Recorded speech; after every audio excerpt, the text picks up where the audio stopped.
You see the title on the screen, and I thought, man, Aaron has a challenge today to pick a song that's going to go with our subject today. In fact, one of my favorite stories is of a song leader and a preacher who just didn't get along. Anything the preacher would preach on, the song leader would rebut it. And so the preacher preached on gossip, and the song leader got up and led the song, "I Love to Tell the Story." He preached on how we need to be more together. In fact, he preached on maybe moving closer to the front, and the song leader led the song, "I Shall Not Be Moved." See where it's kind of going? Well, he preached on alcohol, and he made the statement, "If I had all the alcohol in the world, I would throw it all in the river."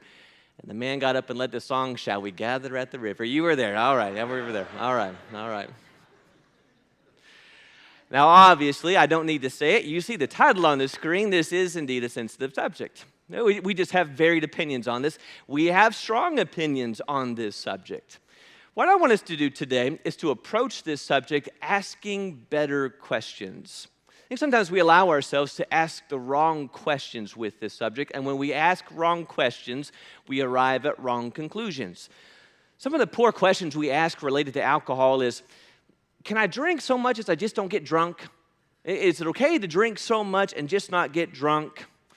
Are you saying I can't drink one drink? I can't even have one drink of alcohol. Or, what's so wrong with it?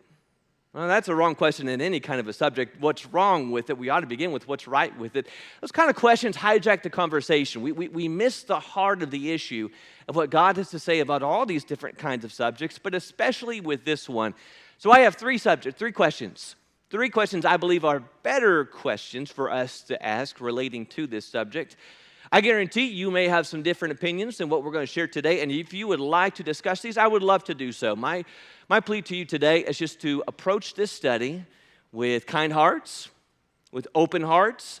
Let's just let the Word of God show us what it is that God expects, and we can draw our conclusions from there. We're starting with our first question, the first of the better questions we need to ask relating to the subject of alcohol, and that is, what is the wise thing to do?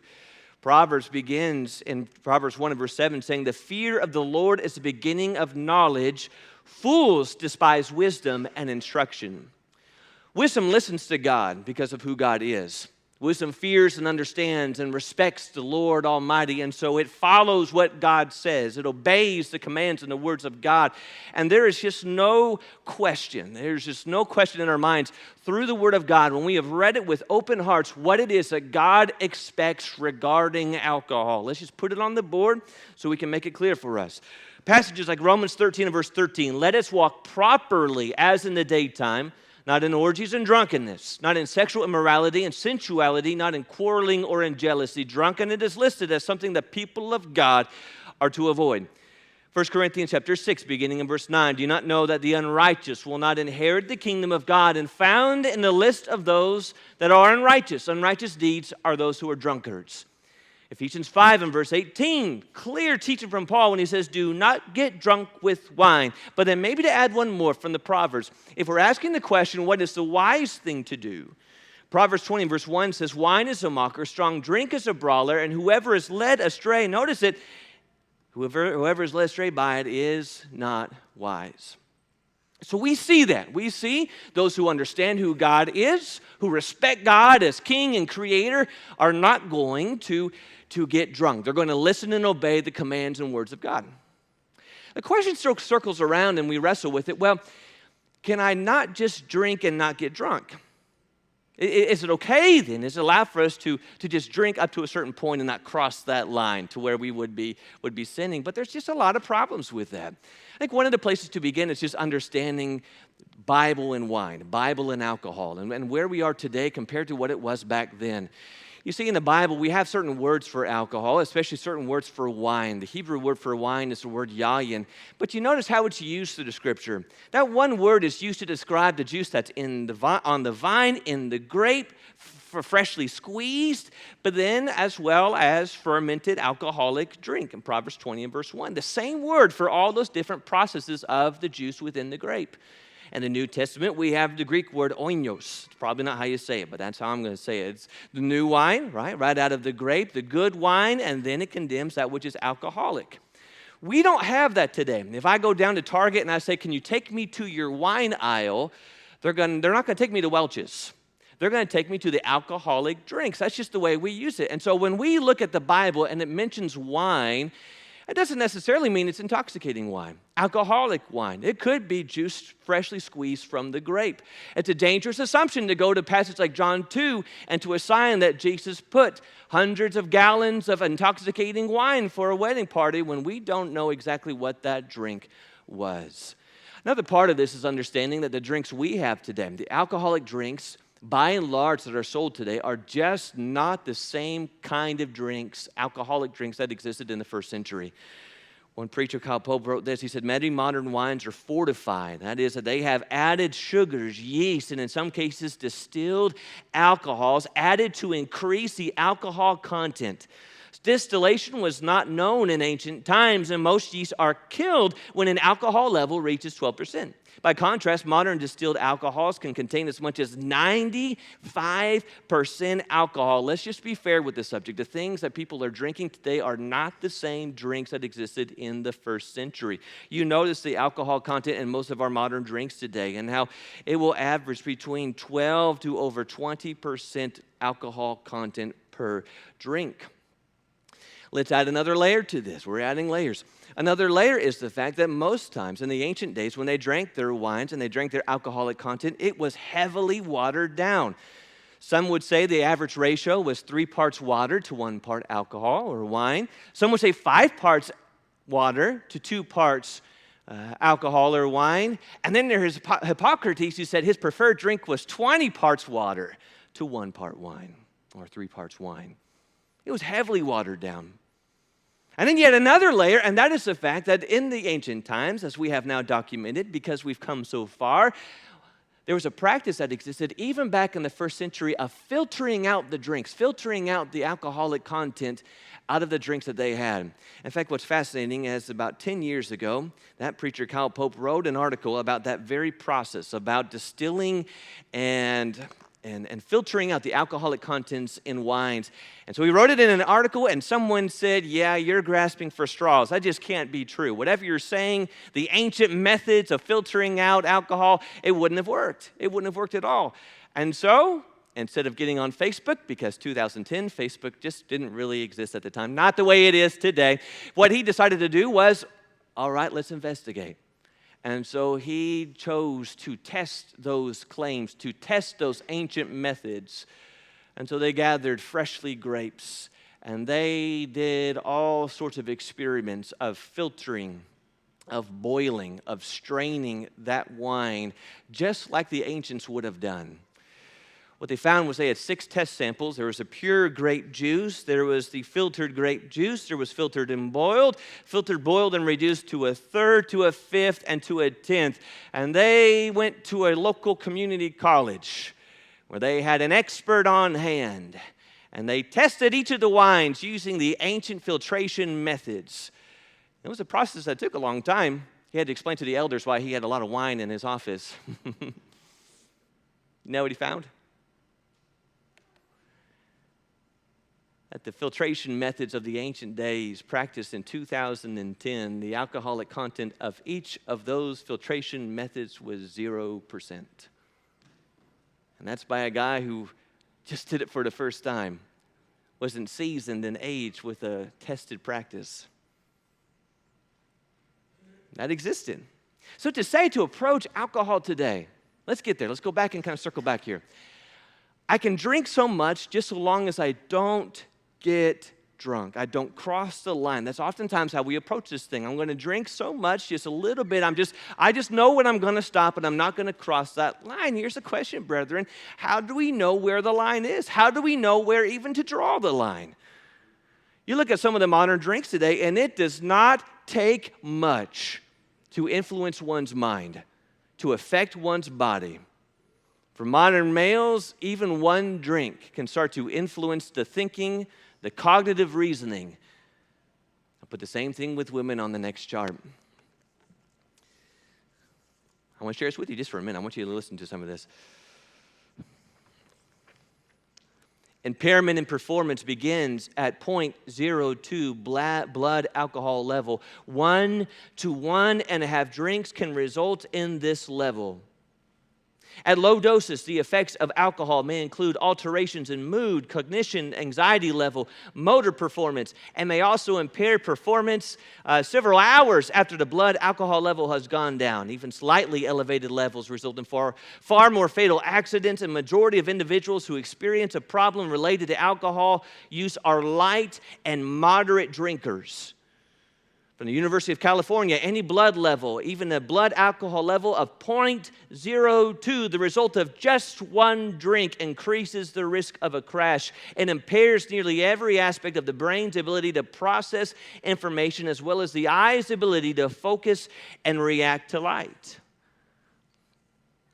An article citing, this was written just last year, says intoxication has very little to do with whether you feel intoxicated. The Encyclopedia Britannica records that the rate per hour in an average-sized man is about half an ounce or 15 milliliters of pure alcohol. He says, let's apply it to real life. A dash of vanilla extract with its incredibly high alcohol content in your cookie dough isn't going to alter your sobriety, even if you eat the whole batch in one binge with a very large spoon, and some of us have done that. Your body can metabolize such a small amount of alcohol, keeping the substance from affecting your brain. Yet, now listen, just listen. If you drink a 12-ounce glass of Bud Light, the most popular beer in America, in 30 minutes, such a volume of alcohol content in such a period is going to overwhelm the rate of the average person's body, specifically their liver, can filter the poison, and you will become intoxicated. Even with its relatively low alcohol content, extreme what-ifs aside, there is too much alcohol in it for your body to metabolize fast enough. The alcohol will reach your brain, depriving it of oxygen, thus causing the onset of drunkenness. The only sure way not to get intoxicated from beverage alcohol, aside from drinking it in the first place, is to sip on, say, a 12-ounce glass of beer like piping hot tea at a slow, consistent rate over the course of many hours, and no one drinks it this way.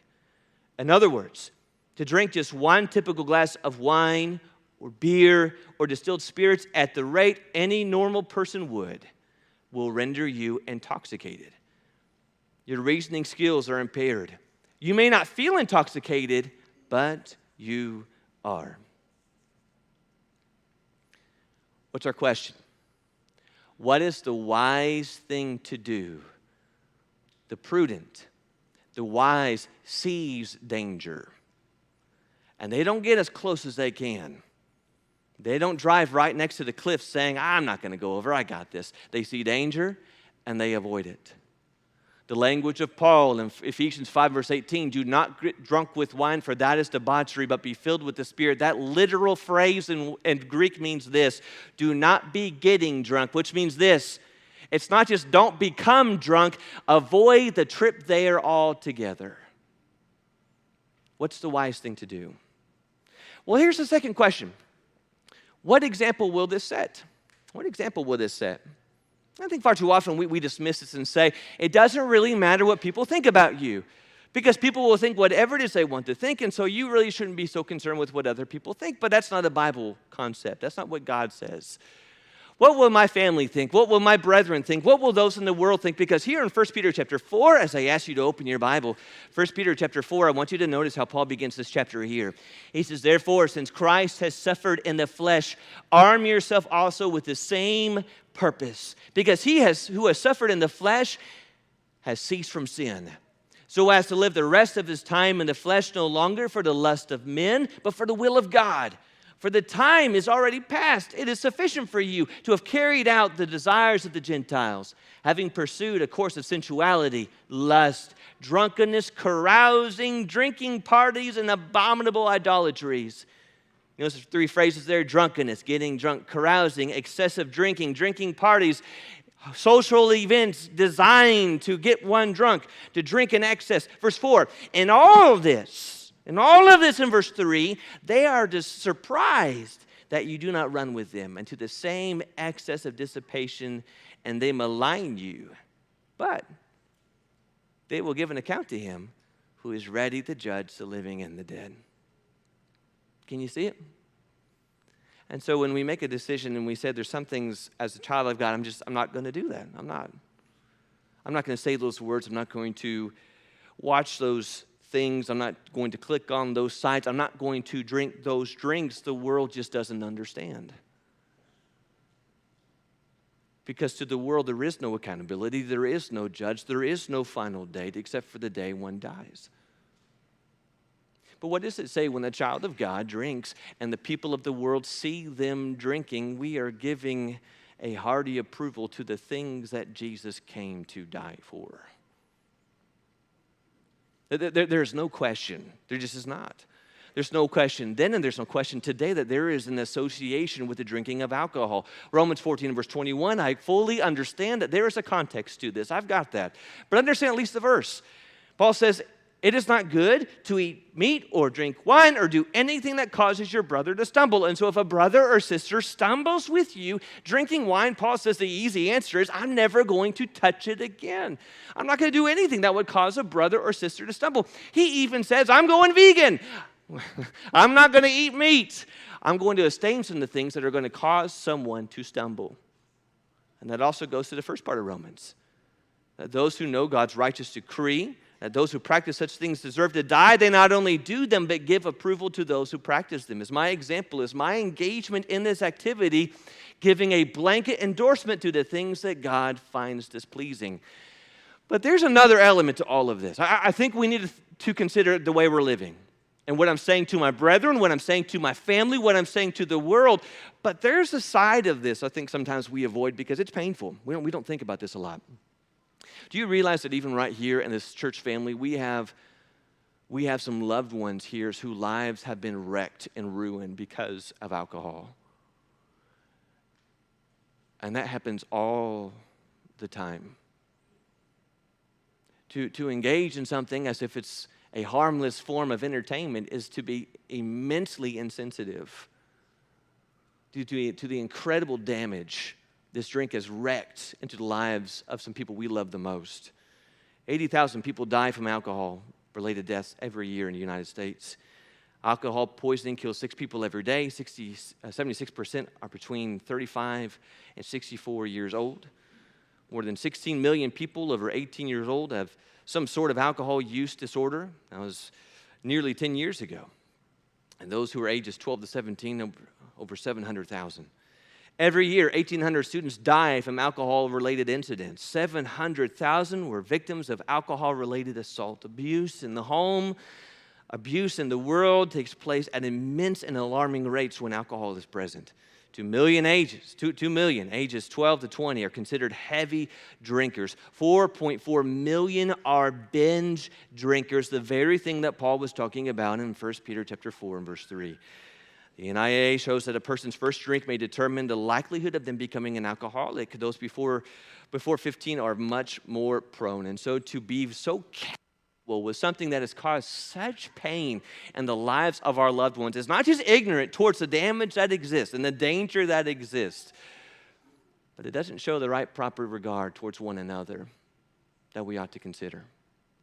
The last question we need to think about is this, and that is, will this help or hinder keeping a sober mind? And I'm going to tell you, the first two are compelling, and I think this one is even more so. The CDC put this out a couple years ago. I thought it was really telling. They said that the CDC listed some people who should not drink any alcohol. Among them included those who will be participating in other activities, notice, requiring skill, coordination, and alertness. All right. Those who should not drink alcohol are those who should not be alert. Does that catch your alertness? Be on the alert. Be on the alert. Be on the alert. Be alert and sober. Over and over and over again, the call of God's people is to be sober and alert. Sober doesn't just mean free from alcohol. Sober means serious-minded. I'm able to see and distinguish so I can make the God-honoring decision in the moment. I am alert. Why does this matter? Because every day Satan wants to capture us and defeat us through his temptation. And so if there's anything that is affecting my decision-making, anything that is distorting my view of right or wrong, I am putting my soul in immense danger. And the first verse shows us that we can't play games with our soul. Because even today, wouldn't it be a glorious thing on the first day of the week, he could come. And we're going to be ready. We're going to live ready. If we're going to be serious about our walk with Christ, if we're going to be serious about keeping from sin, abstaining from sin, then we can't have anything in our life that would distort this. You say, well, there's probably a lot more things than alcohol that would take us from this. That's absolutely right. That's right. Anything that would distort our thinking, anything that would keep us from thinking soberly, from being on the alert. I was talking yesterday, my assignment, one of the lessons was with some 4th grade to 8th graders, and it wasn't a lot about social media, it was a lot about video games. And there was one boy who played for 14 hours straight. I said, how did you stand up after that? Did you know that even technology and screens can alter your thinking and your mood, your sobriety? Get on Facebook for an afternoon, see how you feel, how you do. We have a high calling, brethren, because we're going home. We have a high calling because Jesus, our Savior, has bought us with his blood, and he has high expectations for us. 1 Corinthians 6 and verse 20, we belong to him. He's our King. He has a right to tell us what to do with our bodies. We have a high calling, good brethren, as a royal priesthood to keep from those things that stain the soul, that destroy the spirit.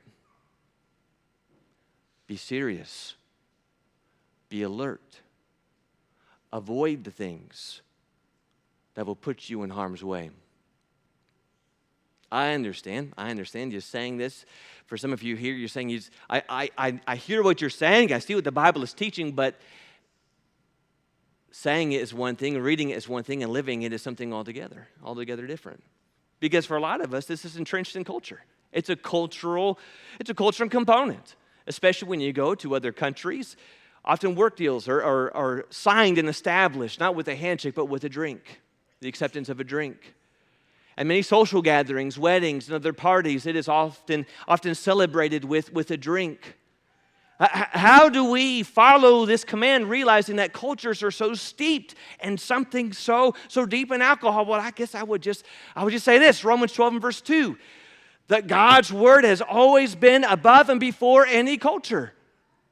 That God's word stands above and apart from any standing in society, any cultural expectations, any societal rules. God's word comes first. Because before there was an America, before there was a China, before there was a Korea, before there was any kind of societal expectations, there was a God who spoke and a God who gave his expectations, and that stands apart from any other rule. Our goal is not to be conformed. Our goal is to be transformed into the image of Christ, and that's not an easy thing to do because oftentimes it's going to put us at odds with the world around us. But I'll tell you this. I got a quote yesterday. One of the ladies there shared this with me. Lord, help me not to be entertained by sins your Son died to forgive.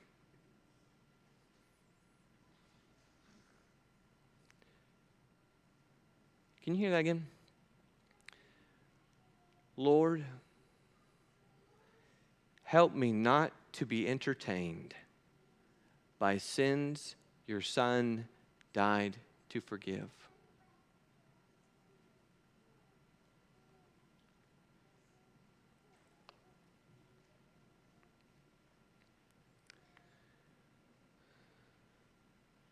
Paul says, such for some of you. Such for some of you. But you were washed, you were sanctified, but you were justified in the name of the Lord Jesus Christ and in the Spirit of our God.